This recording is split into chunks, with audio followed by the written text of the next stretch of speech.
सैनिकों की मौत के बाद अमेरिकी बदला। ईरान में 6 से ज्यादा जगहों पर अमेरिकी अटैक।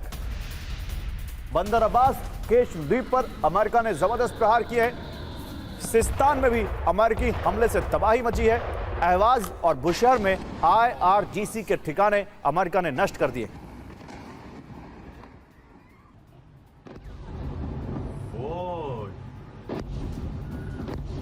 और ईरान के खुजेस्तान में के शादगन में अमेरिका की स्ट्राइक। शादगन में ईरानी सैन्य बेस पर मिसाइलें दागी गई।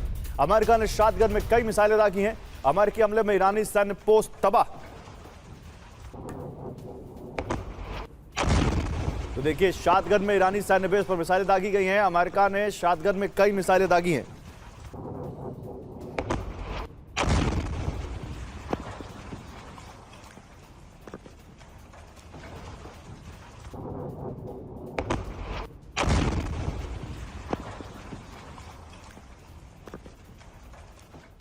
लोगों, ईरान के केशम द्वीप पर अमेरिका का हमला। केशम द्वीप पर सैन्य इंफ्रास्ट्रक्चर पर अटैक। केशम द्वीप पर 2 धमाके सुने गए।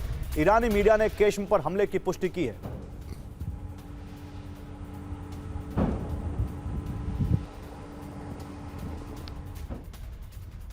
और ईरान के बेबहान खुजेस्तान में हमले। सिरिक में भी बरसी अमेरिकी मिसाइल। ईरान के बेबहान और खुजेस्तान में हमले। सिरिक में भी बरसी है अमेरिकी मिसाइल।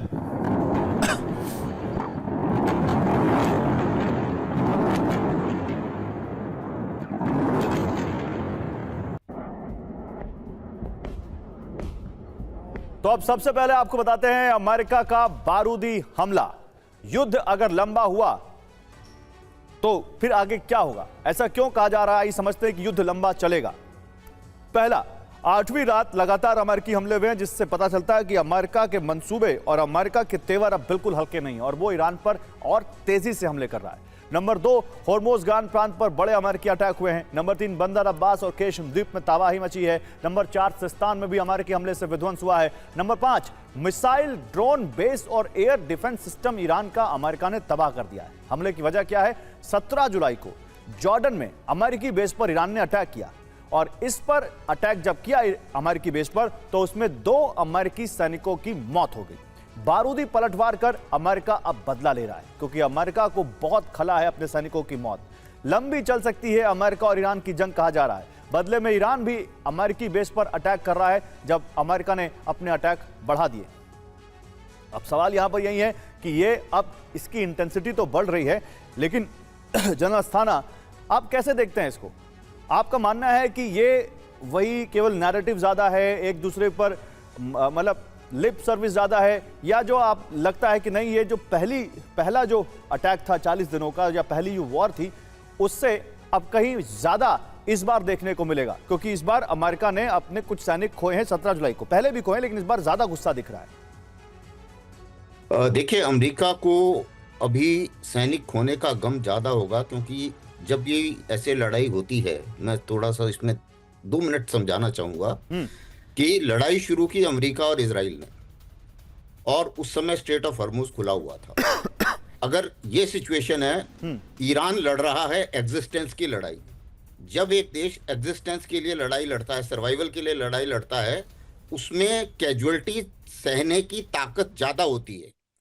और अगर एक देश जैसे कि अमेरिका एक पॉलिटिकल लड़ाई लड़ रहा है, उसके लिए कंपल्शन नहीं था, ईरान उस अमेरिका के लिए खतरा नहीं था, उस हालत में उसके पास कैजुअलिटी सहने की ताकत कम होती है, और 2-3 कैजुअलिटी होने से भी बहुत ज़्यादा प्रेशर आ जाता है उनके लीडर के ऊपर, और वही चीज़ आप अभी ग्राउंड पर देख रहे हैं।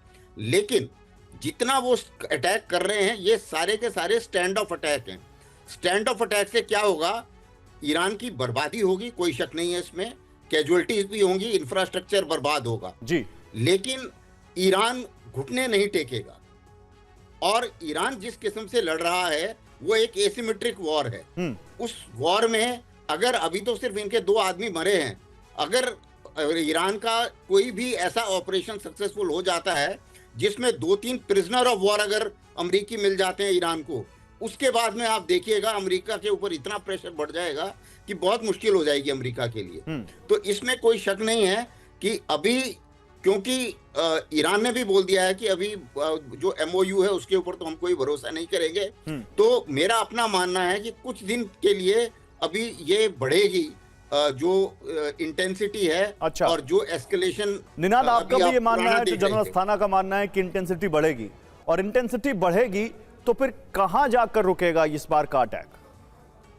देखिए, पॉलिटिकल जो बैकग्राउंड है वो बड़ा सिंपल है। ईरान के पास कोई गारंटी नहीं है कि अगर वो अमेरिका के साथ कॉम्प्रोमाइज करता है तो उनको कोई फायदा होगा और अमेरिका अपने अटैक्स रोकेगा। जब तक वो गारंटी नहीं आती तब तक ईरान के पास कोई कारण नहीं है इस वॉर को रोकने का। मैं 3 चीजें बोलना चाहूंगा। अमेरिका की जो कैपेसिटी है वो है, इस वक्त ब्रिजेस तोड़ रहे हैं, वो एक्सेस टू हॉर्मुज जो ईरान की है उसको कम कर रहे हैं, ईरान के जो ड्रोन का फैक्ट्रीज है उस पर अटैक कर रहे हैं, और ईरान ने धमकी दी है कि वो यहां तक कि मेरे को लगता है कि सबसे ज्यादा खतरा अगर है ईरान से तो वो एक लैंड अटैक या लैंड इनकर्जन, मतलब अटैक करके वापस निकल जाए, नुकसान करके दुबई में कर सकता है। सबसे बड़ा टारगेट इस वक्त दुबई हो सकता है।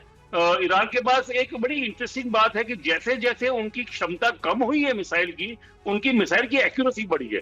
कल जैसे आपने बोला जॉर्डन में मारे, उससे पहले कुवैत में मारे, और अमेरिका को फोर्स किया है कि जो ओपन सोर्स इंटेलिजेंस होती है जिससे पूरी वर्ल्ड में पता चलता है कि सैटेलाइट से कहां कहां नुकसान हो रहा है, वो अमेरिका को ब्लॉक करना पड़ा है ताकि वो ना पता चले कि कितनी बुरी तरह अमेरिका के नहीं तो अगर अमेरिका को ब्लॉक करना पड़ा है तो ईरान ने भी तो अपनी प्रेस पर सेंसरशिप कर दी है और मना कर दिया है कि जो भी अमेरिकी हमलों से ईरान में अमेरिकी हमलों से नुकसान हो रहा है वो सब मत दिखाओ, ना दिखाए। तो ये तो दोनों तरफ से हो रहा है।